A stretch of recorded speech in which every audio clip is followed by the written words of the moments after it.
What's going on, everybody, and welcome back to Comic Breakdown. I hope you guys are freaking ready because we are jumping into Ultimate Invasion. Coming from the creative team of Jonathan Hickman, Brian Hitch, Andrew Curry, and Alex Sinclair, the Maker is returning. The Illuminati is reforming. In Ultimate Invasion issue number 1, the Ultimate Universe is trying to make its return, and Miles Morales, he seems to be the center of all of this. With Brian's work on the Ultimates help redefine the superhero comics for the 2000s, him and Jonathan Hickman, they have a lot in store for this decade, and the transformation of the Marvel Universe, it now begins. So make sure you guys have subscribed to the channel, make sure that you like this video, and with that being said, let's dive into this breakdown. Alright gang, so our story starts us off on Earth 616. 2 months ago, the Blackguard building. Right now, we have a hit team that is getting ready to do some kind of operation. They don't know who they're working for, they don't even know who hired them. They just know that they are getting paid a crap ton of money to go and do something, to break into this facility, to get to the lower levels. Using the Maker technology, they quickly infiltrate this building. Any soldiers that are standing guard, they quickly get wiped out. With gunfire, missiles going off, explosions left and right. Using the Maker technology, they are quickly able to make their way through this facility. Getting the key cards, they head down to the bottom levels. You see, this team was offered $1 billion freaking dollars. While their money is not here waiting for them once they get down here, there is a man who happened to promise them a giant pile of money if they got him out of here. Typing in the access code, our hit team make their way into the room. This is where we have the Maker, telling them that they are right on time, with them bringing the equipment that he had asked for. The hit team, the first thing they ask is about the money. And while the Maker is being very cryptic, the team is a little bit concerned that this guy may not actually have the money that they were promised. And some of the team members are a little bit confused, because are they supposed to believe that this guy from inside a prison did all of this, but wasn't able to get himself out? But the Maker goes on to explain that the trick to escaping is not just getting out, but making everyone believe that you are still here. He explains that they knew he was such a big threat that one therapist he could probably manipulate, so he had a rotating team of therapists. It took him quite a time, a full 37 sessions, but he was able to mentally break and reprogram every single one of them, and then he sent them out into the world to do his bidding. Each one of these hired guns, they were recruited for the job specifically for a reason. The problem is, one of them is not somebody that he brought onto the team. One of the guys that was supposed to be here, something happened to him in the last moments. A freak accident, so they had to improvise. They had to hire somebody new onto the team. An unforeseen complication, but he had planned for overlap. The genetic sequencing was for the 4 of them for a reason, and so the situation will present a less than 1% anomaly. Most people might miss this, but the Maker wouldn't, and neither would Mr. Fantastic. With the click of a button, we see these mercenaries, they all mash together. All of them coming together, and they form the Maker. Or at least what is supposed to be the Maker. More of a clone, if anything else. With the Maker being able to walk right out of prison, leaving the 4 behind that are now combined to look identical to him. He is able to make his escape and nobody knows that he even left. That's what takes us to 6 weeks ago. Mr. Fantastic and Black Panther here discussing what happened at this facility. The problem is, they were having a lot of trouble trying to access this facility. As they begin to investigate a little bit further, they see that the government is covering something up, that they were directly involved in whatever is going on, with Black Panther's contacts letting him know that this building was hiding a secret damage control node. Almost immediately, Mr. Fantastic knows exactly what this means. as they are able to get underground and go to the prison that is hidden underneath. They see that the Maker is still here, or at least they believe so. But we see that body he created, it begins to break down, turns into nothing but a pile of goo. Black Panther quickly recognizing the severity of this situation. Reed Richards may be the smartest man in the universe, but now there is an evil version of him loose on this world, asking where he could have gone. Reed is less concerned about where he is, more worried about what he is doing and why. As we pick up 1 week later at the Baxter building, the Maker is able to break in. He breaks in and he does some investigation. That's what takes us to the next day with the Illuminati. Now, Mr. Fantastic knows that he broke in, but he's not sure what was taken. He closed the loop and covered all of his tracks. What they do know is where he went after that, going to Wakanda and stealing vibranium, and then going to the Inhumans and stealing 4 Terrigen spheres, each one large enough with enough energy to power a whole city. After that, he stole a bridge that belonged to Reed Richards. And then somehow, he was able to make off with a mutant gateway. Gateways that are supposed to be unmovable and unusable unless you are possessing a mutant gene. Grabbing a few other artifacts, the question now remains, what is the Maker making? Now, he has grabbed multiple gateways, both a spear and a shield, almost as if there are too many redundancies. Iron Man coming to the conclusion that this is a message to the inevitable gathering of the Illuminati. He wants them to know that the components he stole are unique and identifiable. He knows that they will be looking for those energy signatures, and he knows that they will know when this is turned on. Later that same day in Brooklyn, we pick up in the house of Miles Morales, with Miles asking who the heck you are. The Maker is in his room. He lets Miles know that you and I are brothers. He had read it in Reed's records, some trick of universal rebirth and reality shaping. But according to the secret history, it's something every creature on this planet in this universe shares. But the Maker and Miles, they have something that sets them apart from their shared history. They are the only 2 survivors of a dead universe, the only living children of gods erased from history. But this is something that Miles kind of already knew. The Maker going on to say that this wasn't something that he knew, not in the way that he does now. But if Miles knows, then he must feel the same itch that he does. The pull of nothingness and oblivion, the feeling of lives erased and forgotten.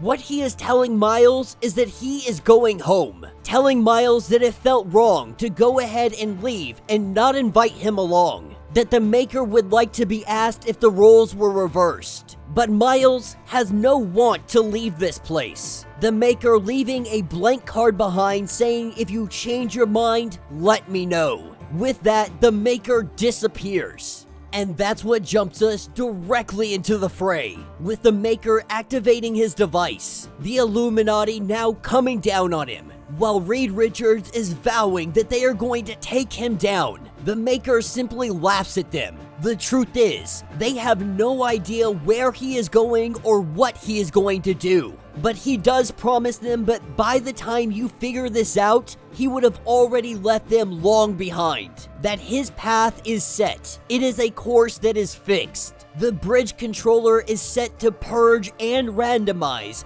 as soon as he travels through it. But the time it would take, it's measured in years, maybe even decades, for them to truly track him down. He tells them that he is going to a place that he can call his own, some place that he can create as was intended at his creation. Reed instantly knows what he plans to do, saying that they must stop him and they must stop him now. The Illuminati hurling everything they have at him, and absolutely nothing works. They are unable to break down his barriers. As the Maker steps into that gateway, he does say one last thing to Reed Richards, that if the roles were reversed, would he be any different? Would Reed be any different? This is why he waited, why he left this trail for Reed Richards to follow. It was for this moment so he could ask one simple question. that if you could do it all again, if you could truly change things, if you had the chance, would you erase the Maker from existence? A moment of pause, but Reed says yes, with the Maker saying he'll keep that in mind. He steps through that portal and he disappears. This is what takes us over to Earth 6160.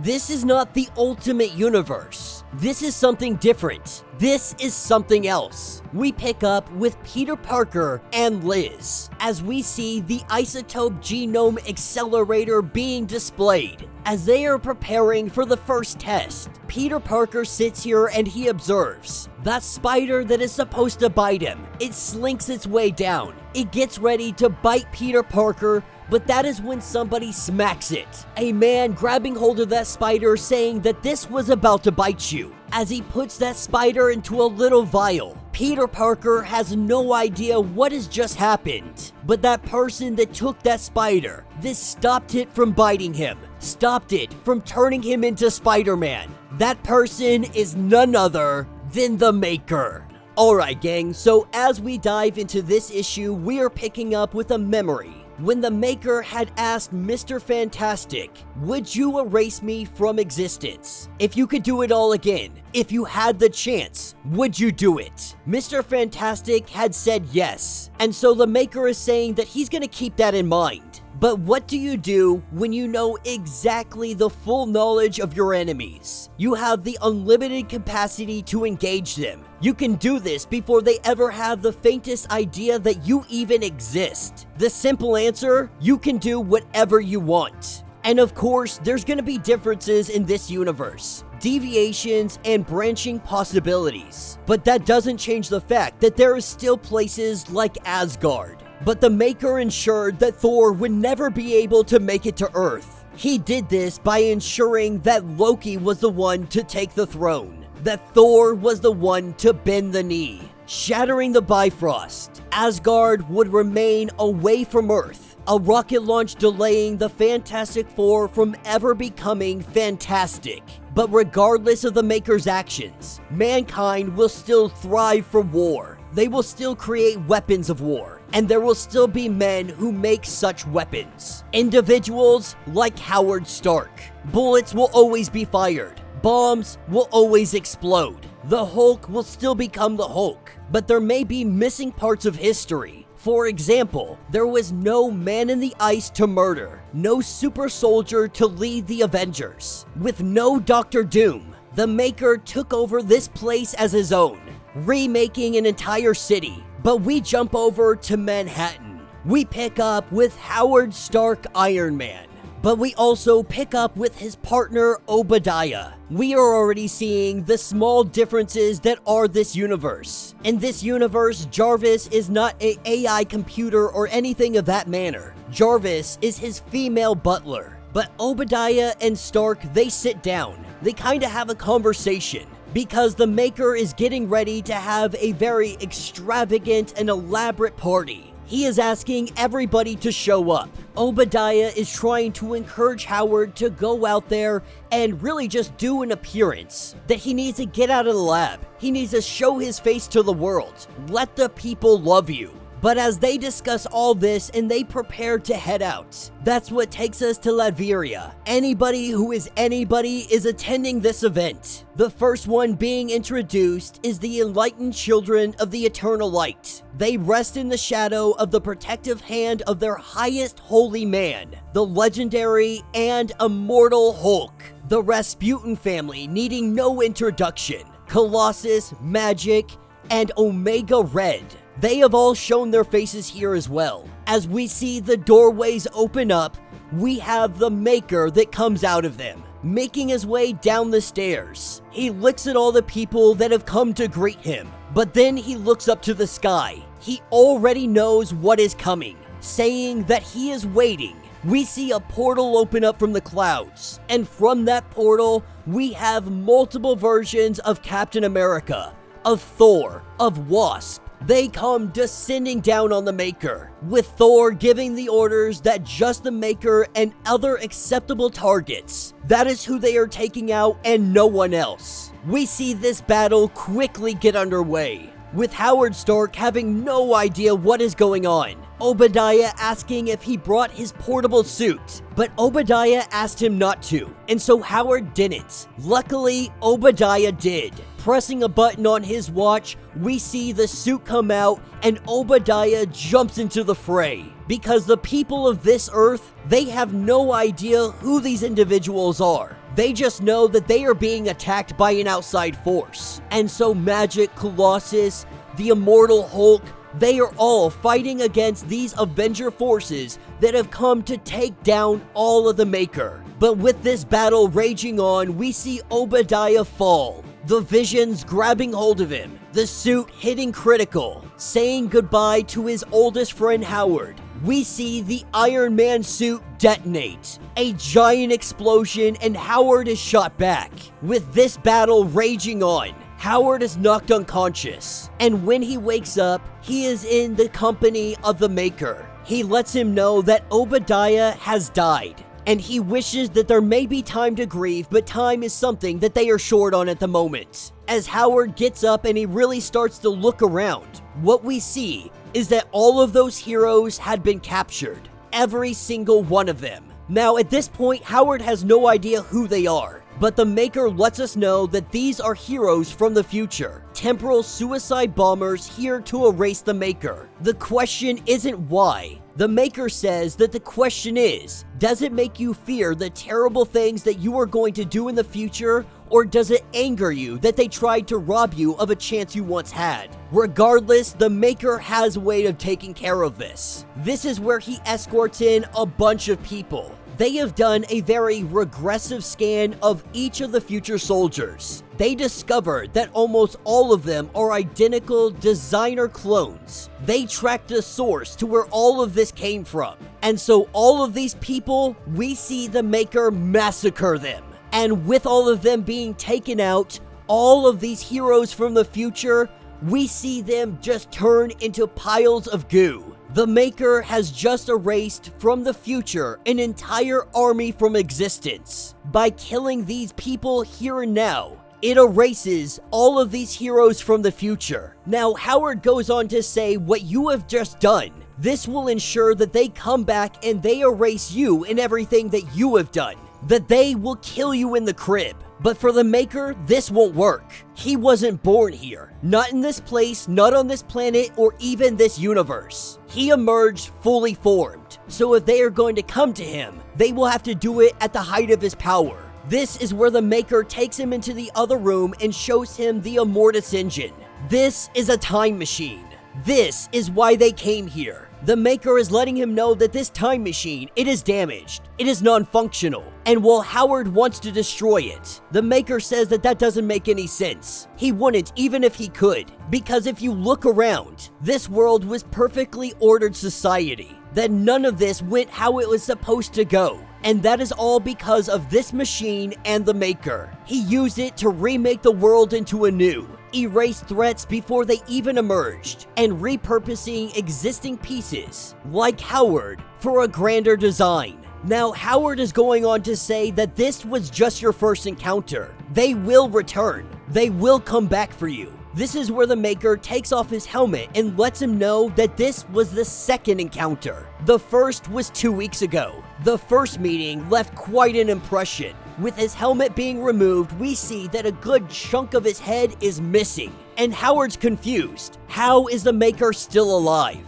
But his body isn't like everybody else's. For self-preservation, he chose to separate and redistribute his brain and vital organs a long time ago. He will heal, but it is going to take time. Right now, his memory is impaired. It is flawed and it is fractured. He cannot trust what he remembers because he is remembering things incorrectly. What he does know is that he needs Howard Stark more than anybody else in this world and many others, because he believes that Howard Stark is the one that built this time machine. Alright gang, so as we dive into this issue, we are picking up at the headstone of Obadiah. Tony and Howard Stark sitting and having a conversation. After everything Howard Stark had seen in Latveria, he's not sure how he wants to proceed. Part of him is thinking of packing up all of his bags, everything he owns, and quitting it all. But they both know that that's not something that is gonna happen. This is when Tony goes on and he asks his father what happened. This is what takes us to Latveria 2 days ago, directly after the attack. And inside the room, everybody that is anybody is here. From Emmanuel da Costa all the way to the Sun Emperor himself. But the most interesting conversation is that with the Hulk,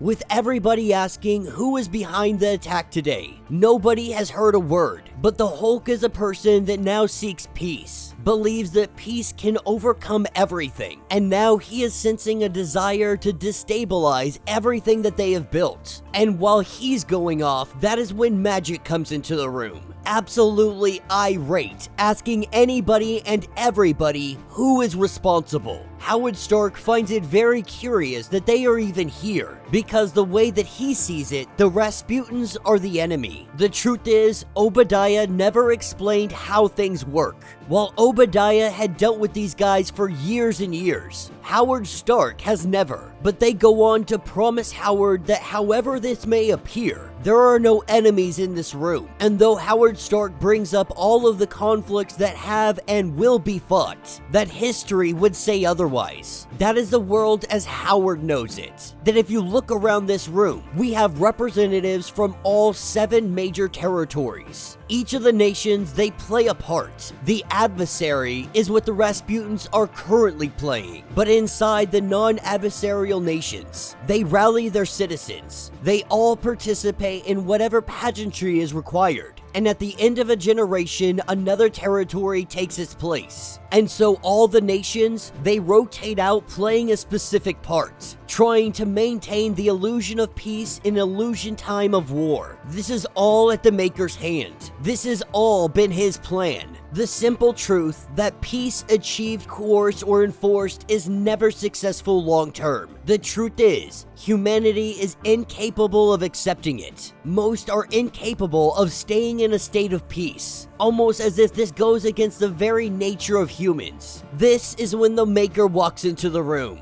letting it be known that focusing on the shortcomings of mankind's nature, it makes it much easier in this room to gloss over to other major reasons that they do this. The little people hate them, and the giants in this room who rule the land. And he lets Howard Stark know that no matter what, no matter how you flip it, no matter how you turn it, you are one of us. But Howard asking if this is all a well choreographed dance, if this is all to just keep the people happy and keep them in line, then what is the real work? That's what takes us back to present day. Howard and Tony getting onto their helicopter, and Tony is asking his father what he's gonna do. Now, right now, there's too many variables to make a definitive answer. The scale of it, the appetite of those people, the inhumanity masquerading as cold logic. And Tony thinks that he should fight them because there is right and wrong. And this is wrong. But he tells Tony that it's worse than that. That Tony is mistaking right and wrong for good and evil. But Tony still holds his stance that his father should fight them and he should win.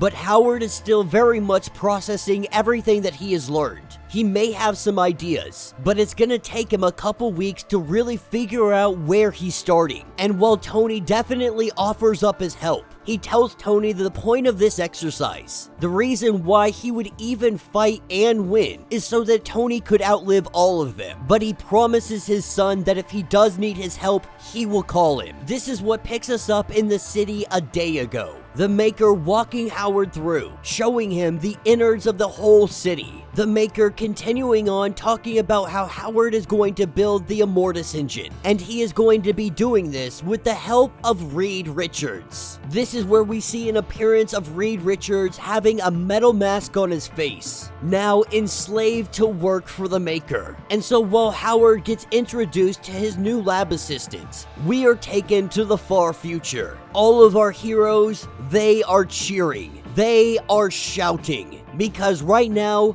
they are cheering on their champion. All of them have been wondering, is it time? And the Anti-Maker is here to let them know that it is. Kang the Conqueror, codenamed the Anti-Maker. He is about to wage his war on the Maker. Alright gang, so as we dive into this issue, we pick up with Reed and Howard. They are both working on the Immortus engine, and Reed Richards, the man behind the mask, talking like a real just creeper, telling Howard that he knows secrets. But Howard doesn't really care. When he says this, Howard's just like, that's great, that's cool. But the truth is, I need your help with the Immortus engine. You can have all the secrets in the world, but if you don't have what I need, then you're not any use to me right now. It doesn't take long before we see that Howard is able to fix this, that at the very least, it should hold. Now that the Immortus engine is completed, Howard finds himself interested in what these secrets might be, but he goes on to talk about it in very cryptic manners, because the secrets that he holds, these are neither ones whispered nor murmured. These are the best of secrets, the sins of the Great Maker, and at this point, Howard is all ears. Reed Richards knows where he's from. He knows how he made the world as it is now. He has seen it with his own eyes. And it wasn't until Howard's arrival that he had someone to share this with.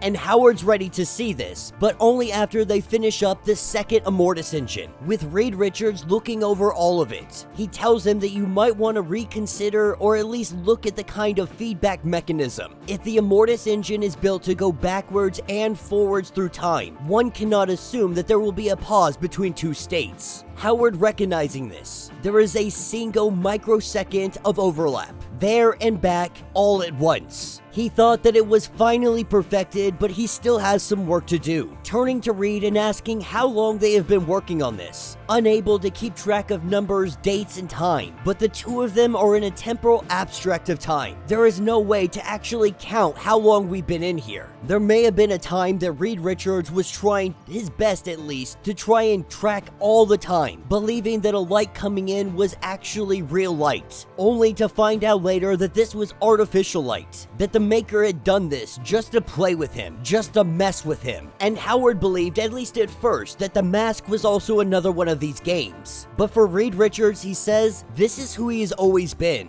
The mask is no game, it's just who he really is. Reed doesn't know why the Maker hates him, he just knows that he wants to make him suffer. But now that Howard is here, Howard is saying that I can help you escape. This is what takes us to 1 week later. We see Reed Richards suited up as Doom, Howard Stark in his Iron Man suit. Reed is concerned that this is all gonna go wrong, but they can only hope and pray that everything goes exactly how they need it to, with Reed handing off the Immortus engine to Iron Man. Iron Man goes to bring this to the Maker, and of course the Maker is pleased. He could not be more happy about this. While in the shadows, we have Reed Richards, now under disguise, looking like one of the guards of the Maker. We don't know what plan they have put into motion, but that plan is currently ongoing. When it comes to the Immortus engine, Howard Stark doesn't believe that he created this. He knows that he only copied it, copied the original design, but he says he made a better version. He's assuming that the Maker made the first one, that he just forgot about it because of the missing memory that is in his head.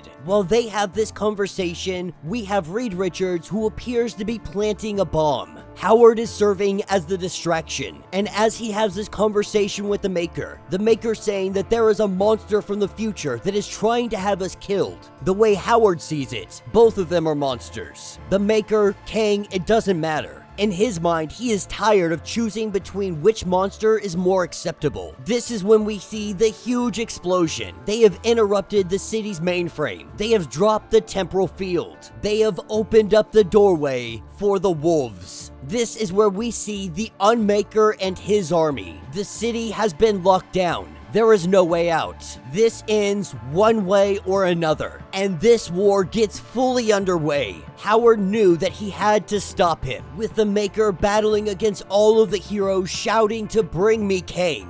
We see the two monsters, they clash together. The Maker and the Unmaker. Kang versus Reed. As Howard does his best to try and get out of here, the heroes also attack him as well. You see, he is a creation of the Maker, which means they have come to destroy everything that the Maker has made. With the clock winding down, having only 1 minute left, Iron Man is knocked out of the sky. But sitting next to him, what he finds is the Immortus engine. And when it comes to the Maker and the Unmaker, we see the Maker get his head smashed in, his helmet absolutely decimated. But in that moment, he is given clarity. He remembers everything. This is where we jump to the far future. The Maker has made it here. He has built his kingdom. He has remade the world. He has made his way to the future to ensure everything has gone according to plan. But what he finds here in the future is the Unmaker. He is here now like he was always going to be. The Unmaker has been waiting for him. The Maker a little confused, wondering if this guy wants revenge or some kind of reverence, asking Kang, "Who am I to you?" And the Unmaker lets him know that you are my Maker, and what you now witness is my origin story. Blasting the Maker with a heavy hit. Half of his face, it melts right off. This is how the Maker lost his memory. But as the Maker and the Unmaker go to take each other out in present day, this is where we see the Angel come up, the Immortus Iron Man. He put that engine right into his chest, and he plans to take out both of them. We see a giant explosion come out of Iron Man, and this blast, it hits everybody. Meanwhile, at the Maker's castle, this is where we have Reed Richards, the Doom Reed Richards. We don't really know what he's up to, but we see that he is taking the Immortus engine from here, and in the destruction left over from Howard, as he climbs out of his suit, the time clicking down, he goes over to the Unmaker. He pulls off the mask of Kang, and only now does Howard see the truth. As Doom walks away, the city encapsulated. We pick up 1 week later. Everybody that is left on this world, they are left wondering what is inside, what will come out. No one knew what he was doing when he originally appeared, but the story he told, whether it were true or not, is that the first time this city closed off, it was for a month, while inside 1,000 years had passed. As they see it, it appears that they have 2 years before the dome reopens. 2 years to hold it together, or 2 years to tear it apart. While this is an issue that they want to put to the side just for a moment, they want to know what to do with the current problem that they can solve. What to do about America and their union. One of the 7 sovereign bodies has no head. They think maybe we could appoint a new one, find the right man for the job, or maybe they could split it up. While all of them debate on this, we are taken to Stark Tower. We are taken to Tony Stark, and he is being met by Doom. He has come to deliver a letter from Howard. The world was ending, the future colliding with the now. Temporal kings were overthrown, multiversal evils were being undone, but bringing these things to him was the most important task. The machine, the broken Immortus engine, which the two of them have already repaired, and the secret files that had been shown to him, a letter from his father. And Doom, while he has some notion of what could be done with these things, the potential of them, Howard said Tony should know what to do, and so the choice is Tony's. Unsure if his father is dead, variables, probabilities. There is no way to give a definite answer. We see Tony take that Immortus engine, and he begins to build it into his Iron Man suits, with Doom asking, "What are you gonna call yourself? Will you take the name of your father, Iron Man?" Tony doesn't think that that's a good name. For the time being, he will go with Iron Lad, at least until he has earned a better name. And as we jump into the past, picking up in a very glacial area, we have the letter from his father, and it reads as follows. "My dearest Anthony, I am so tired of this world. I am so tired of the people in it, of what they accept, of what they have become. But I know the fault was mine, maybe more than most because of my gifts, and that means that came with them. I was so wrapped up in the good things that I was doing, the work and the bounty that the work provided, that I didn't care enough to notice what was really going on in the world that I was shaping. I know now that that is a false, fallen world that we painted as good enough. But under its skin, we all know it is rotten to the core. And on reflection, almost all of the things I have made do nothing but support the systems that reduce men and women to pawns and playthings, to workers and consumers, to servants and slaves. All the things I have made are tainted with the painting of evil, all of them but one, and that is you. If this has made its way to you, then I am gone, and I have left you a world that is no place for the innocent. But only innocent eyes can see it for what it could be. Remember, Anthony, it's never too late to change the world around you. You just have to fight, and you have to win. This is where we see in that ice the one and only Captain America. And that will be the end of this issue. So let me know what you guys think down in the comments. This is the rebirth of the Ultimate Universe. Now on Earth 6160, the Ultimate Universe has returned. And while we saw the Maker and the Unmaker have their devastating falls, 2 years trapped inside of there, for them it will be centuries. Will Howard Stark make it out alive? Is there the probability that he can survive inside of there? And when the city opens up again, what will we see? The biggest question that I think now lingers: who was under the mask of the Unmaker? Was it the Reed Richards Doom? We saw the origin story of the Unmaker, but we never saw the face. Is there a possibility that maybe that is Tony? There are so many variables, and bringing Captain America back, going to the past and finding him in that ice, this is going to change many things. Cap had been stuck in that ice, frozen, never let free. This allowed the Maker to change and warp the world into the way he saw fit. No Captain America, no Spider-Man, never worrying about the heroes of this world. But now Tony and our Reed Richards Doom, they are bringing the heroes back. The Ultimate Universe versions of all our heroes are returning. They are going to fight, and they can only hope that they can win. Let me know your thoughts, let me know your theories. If you would like to get completely caught up on everything that has been going on with Ultimate Invasion, go ahead, check out the link in my description as well as the top of this video. It is going to get you completely caught up on everything that is going on with this series. If you would like to support the channel, you can always do so by joining the channel membership, much like Patreon, having multiple different tiers, from $1 to $50, from loyalty badges to comics every single month. Not only are you helping out the channel tremendously, but you are getting tons of perks in the process. If you're unable to do that, do me a favor, subscribe to the channel, like this video, hit that notification bell, and with that being said, until the next breakdown.